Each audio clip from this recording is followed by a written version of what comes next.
going to get started first with the body of the gnome. It's going to look like this. I have some fiber fill in there already.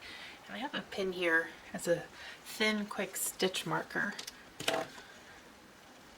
So you're going to start, make your slip knot, or make your magic ring, however you like to do it first, because we're going to be working 10 stitches into a magic ring. So it depends how you like to make yours. There's different ways to do it. I'm going to do like this. Alright, so from here, I'm going to just start, hold my string. 1, 2, 3.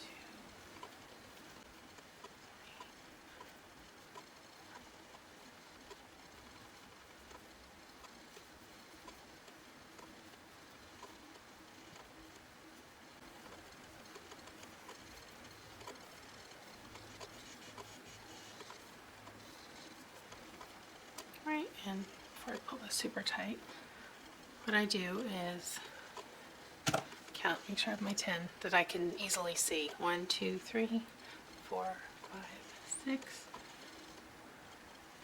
7, 8, 9. And that 10th one there at the end is going to be really snug. So I'm going to loosen it up just a little, make sure I can get into it.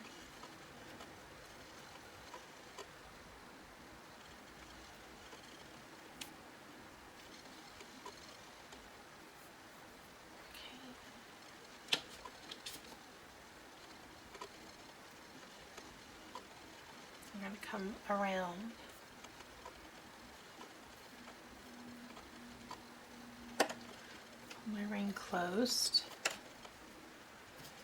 And what I'm going to do, because this first round is always just a little snug, I'm going to mark my 10th stitch so that when I come back around I'll know that's where that's supposed to be.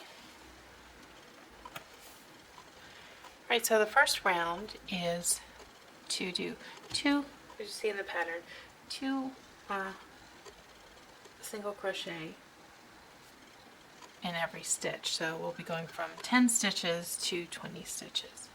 This is a pretty standard way to do a crochet circle, but if you're new to this, you can maybe expect to be doing this some more in your crochet hobby life in the future.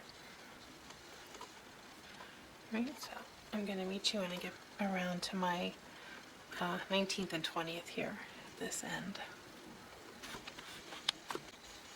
Right now I'm on my, here's the last stitch that I marked. I've just done my 18th stitch. I'll take this out and do 19 and 20. You will not be slip stitching at the end of the round. You'll just keep working in a continuous circle. I'm going to mark that 20th stitch again.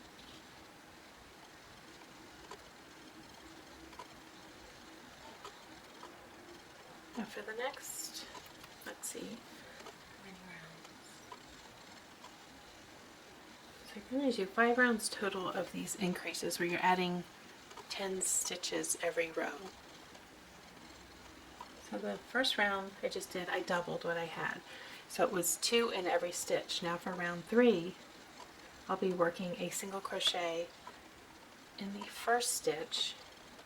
And how these are set up is so that they're evenly spaced. Your increases are evenly spaced. Otherwise, your project's going to look lumpy or uneven. Can I get to that stitch? There's always that one, isn't there? Always that one. Alright, so the first stitch, single crochet, and then the stitch after that, I'll do 2 single crochets. So I'll keep alternating that. 1 single crochet in one stitch, and then 2 single crochets in the next stitch. So that will give me 30 stitches total on this round.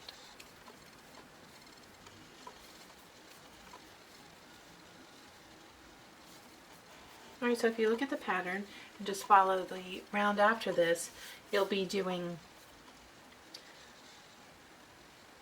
single crochet in the first 2 stitches, then 2 single crochet in the next. And that will again evenly space your increase to add 10 stitches to your next round. So you'll be doing that until you get to a total of 50 stitches in the round, and that's going to be a sequence of 5 rows. And then from there, you won't be worrying about that anymore. No more counting. You'll just be going around for, let's see how many it says in the pattern. Rounds 6 through 21. So you'll just be doing 50 all the way around that many times. And if you don't know, I have project trackers where you can track your rows and your rounds and keep little notes next to each row or round. And I will insert a little video showing you that right now. Hooray!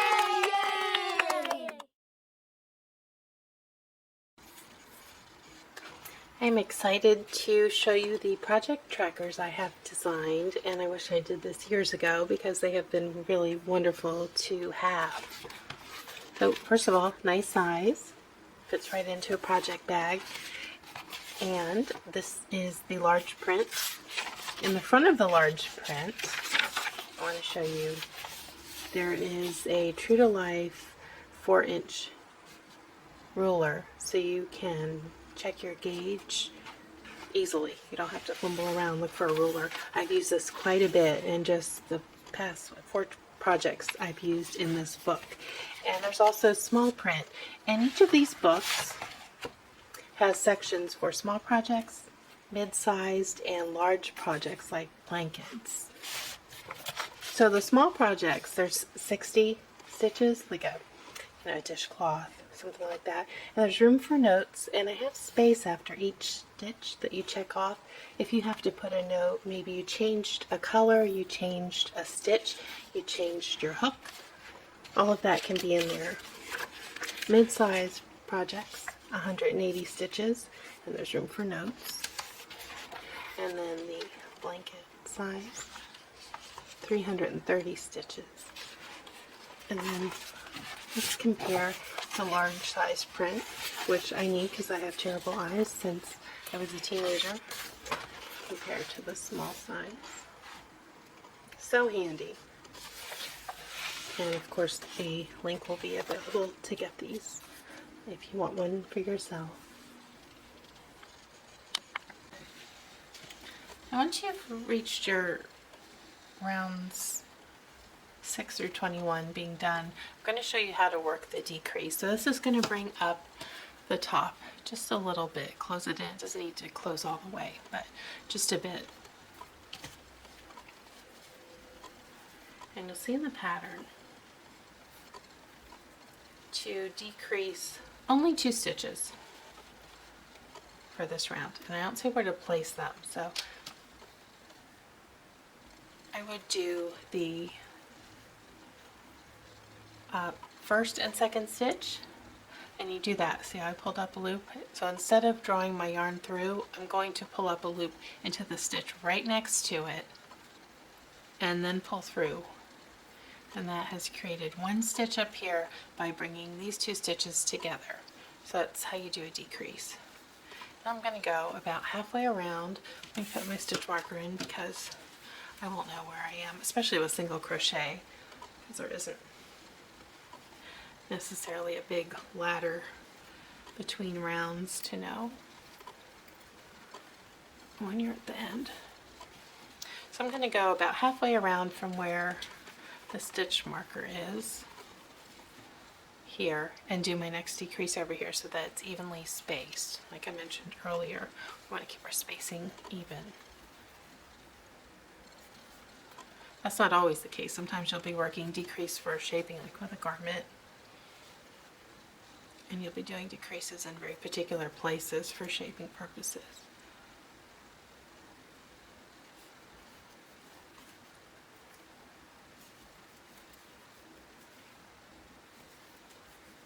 So you're going to do 2 decrease rounds like this, and then the final round you will decrease 4 stitches, so you will be decreasing in quadrants.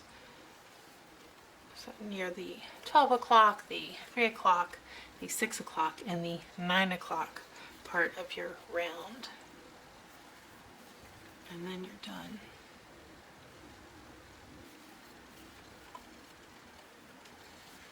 almost to my halfway point, my gnome body.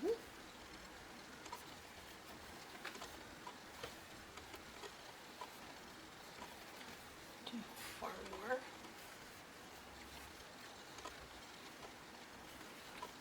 And next we will work on the hat.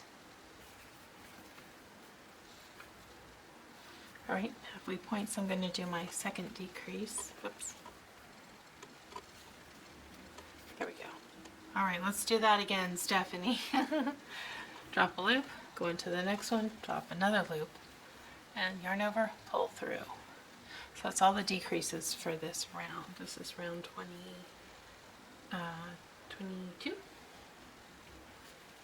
So just keep following the pattern for these last couple of rows. And then you'll be ready to make your hat, or hats, depending on how many gnomes you're making. I have 3 in this set. Alright, so let's get going on these hats. Getting them started is not fun because we're working in a tight space. Right, so I have my brown and my, I don't know what I'm calling, like a wheat color.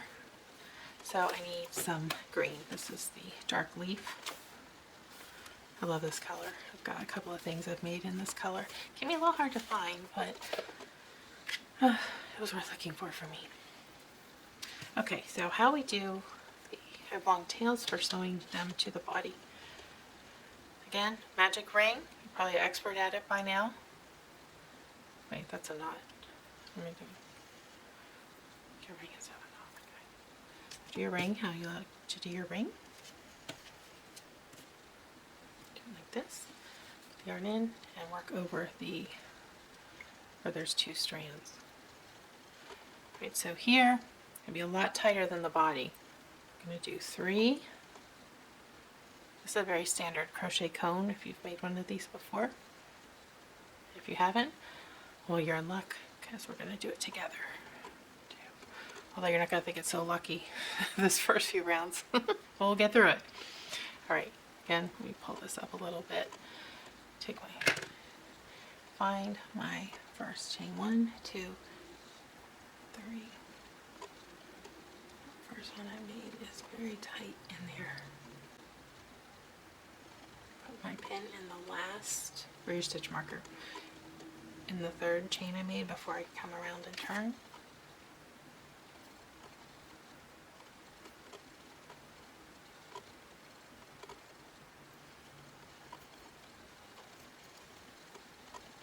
Pull my circle tight.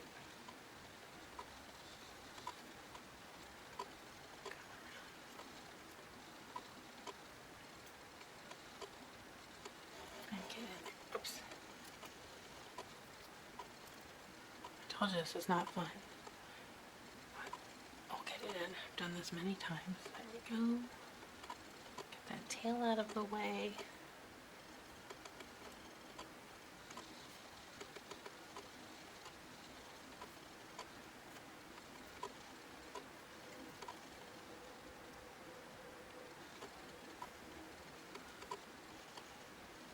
And crochet 2 in there. 2 singles. Well, this is all single crochet, isn't it?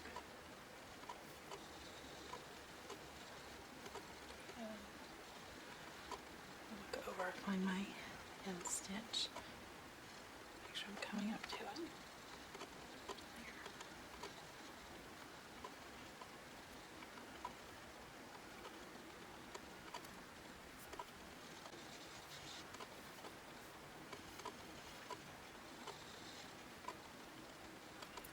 There's my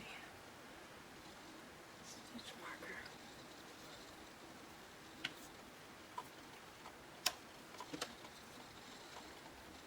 And you go in a circle, it kind of comes in on you, so it helps me see where that stitch is. Just make sure I put this loose on the hook.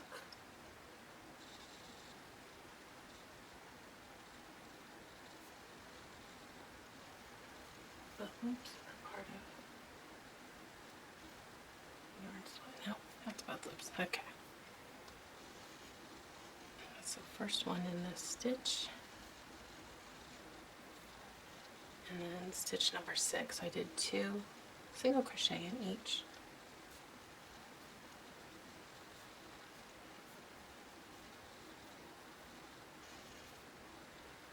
And I'm going to mark it again. So it's going to be fiddly like this for maybe 2 more rounds. But after that, it's pretty smooth sailing. Alright, so you'll see in the graphic, we'll be doing the increases similar to how the body was, where they're going to be evenly spaced. However, be alternating the spacing rows, otherwise it's going to flare out too quickly. So it will be alternating an increase row and just a regular around. Alright, so I'm going to work, let's see, okay, this next round, since I just did an increase round, I went from 3 to 6, I'm not going to increase. Let me go around. Alright, where's that first stitch? And do my 6. So let me do a few more rows, maybe get up to where I have 12 stitches, and then I'm going to come back and check in.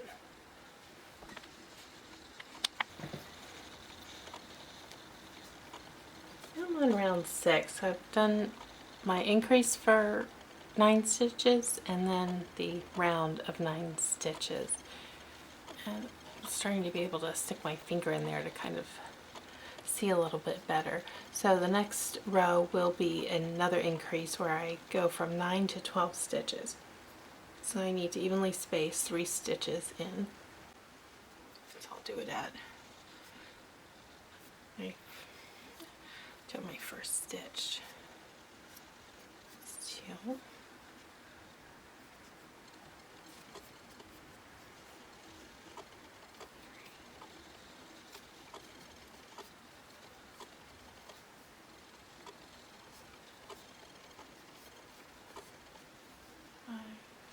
I'll put 1 in here at 6. So I'll do 2 in that stitch. So we have up to 7 stitches.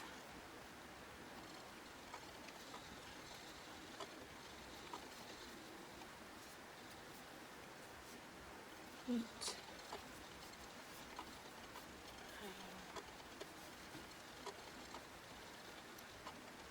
Another one here at 10. 11. And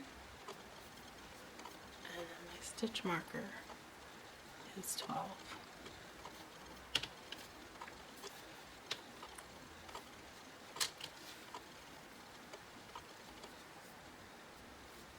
And then I will single crochet around.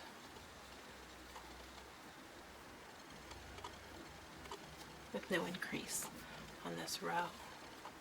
Put my marker back in.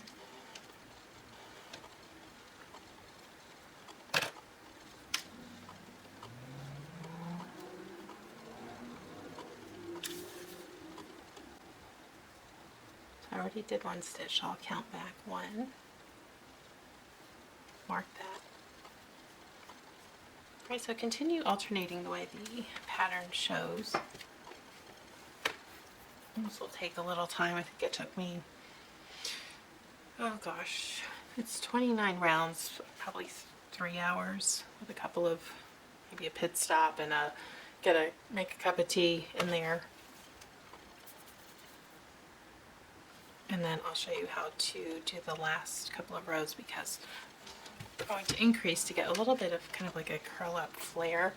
That'll make it easier to work with the nose and the beard instead of it just sitting there flat and forcing it up. So you see how this already kind of sits up? So I'm going to go over how to do that with you. Even though it's in the pattern, I'm just going to show you. Alright, so I'm at my row 29 where I've got 45 stitches around. So we're going to look at the pattern here.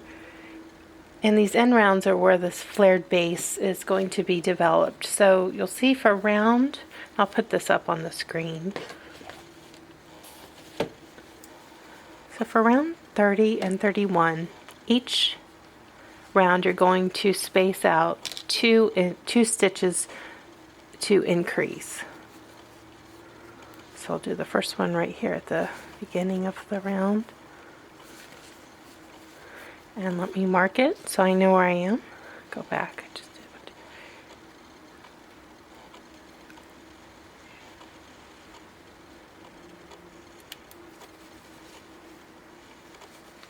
And I'll do this again. What does my cat want?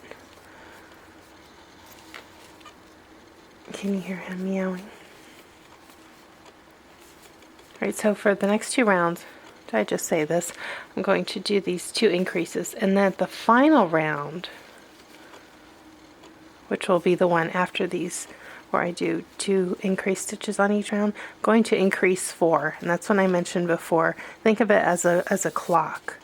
So you're going to do it at the 12 o'clock position, 3 o'clock, 6 o'clock, and 9 o'clock, and that will evenly space those end stitches. And then your hat will be done.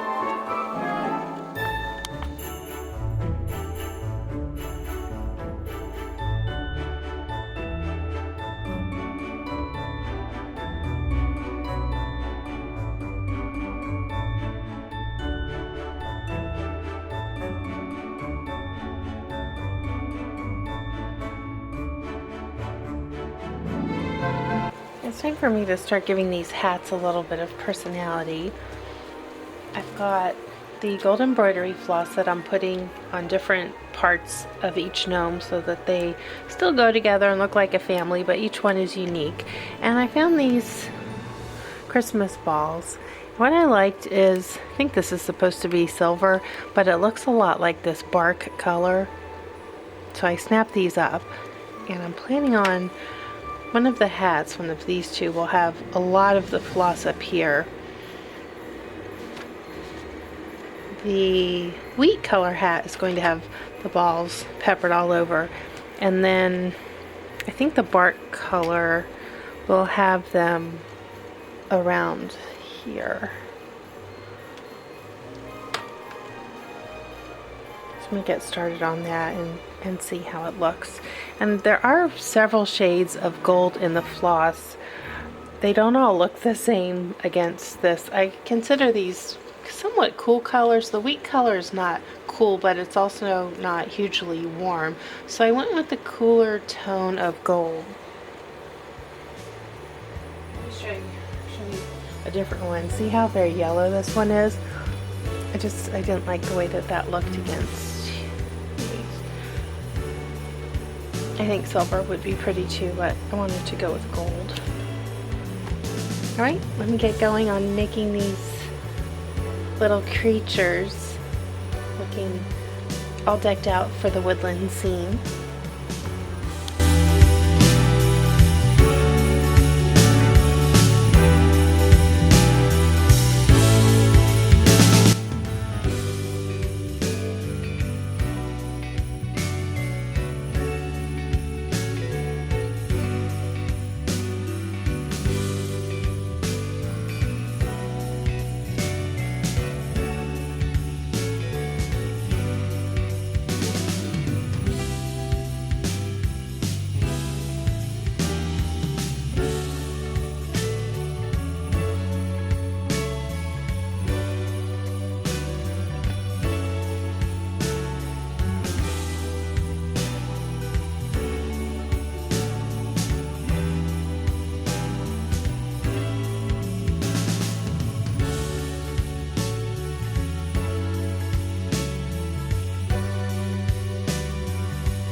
So for one of my gnomes that I've named Sven, I have a curly beard, and if you want to get a look like this, I'm just going to show you how I did it in case anybody asks. So I have I think it's a shot glass. Something about this width, maybe a vinegar bottle neck. I'm sure you have something around your home that will work. And I have a cotton blend yarn here, and I wrapped it around many times. And just till it was all the way up, because I wanted a nice amount. And then I misted it, not super wet, but a nice generous misting all over. And I just let it sit there for, I don't know, about a week while I worked on this project. And then when I took it off, the yarn is like this. So I basically set it like a hair roller set, just because I wanted something a little interesting, so each of my gnomes would have a different personality. And then take the yarn off, and then I looped it around.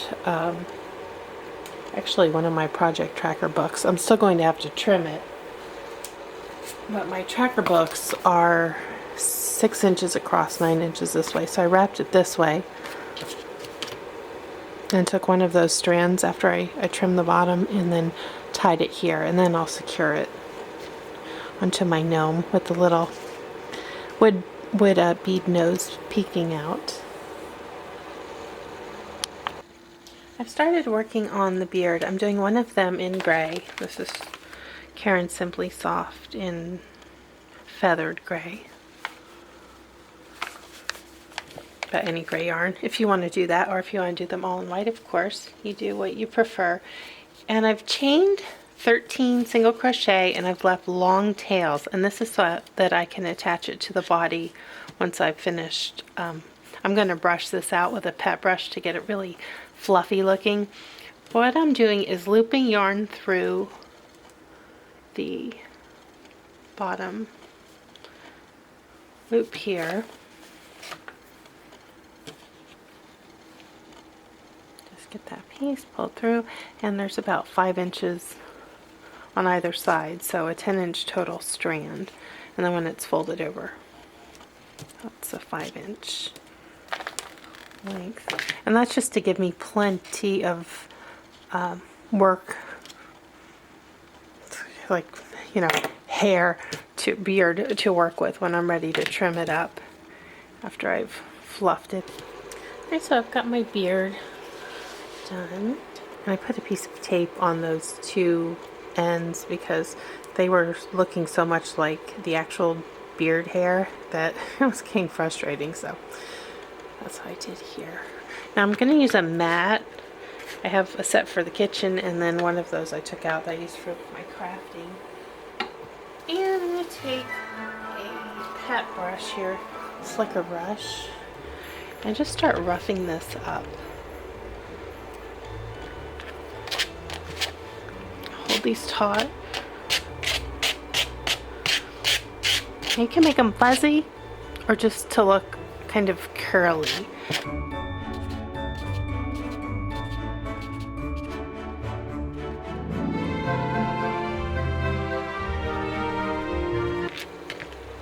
Alright, so I put my nose in, and I use a wood bead just to go with my woodland theme, and also I don't always like the way the crocheted noses look.